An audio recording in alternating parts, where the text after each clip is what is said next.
புதுச்சேரி மாநிலம் காலாப்பட்டு சட்டமன்ற தொகுதிக்கு உட்பட்ட பிள்ளைச்சாவடி மீனவர் கிராமத்தில் அமைந்துள்ள ஸ்ரீ கங்கையம்மன் கோவிலில் கட்டுமான பணி நடைபெற்று வருகிறது.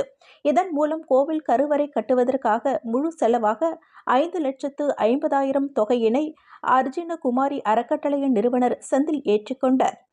அதன்படி ரூபாய் 5,50,000 தொகையினை ரொக்கமான அர்ஜுனகுமாரி அறக்கட்டளையின் நிறுவனர் செந்தில் என்கின்ற ரமேஷ் கிராம பஞ்சாயத்து தலைவர்களிடம் வழங்கினர். அப்போது ஊர் பொதுமக்கள் மற்றும் இளைஞர்கள் உடன் இருந்தனர்.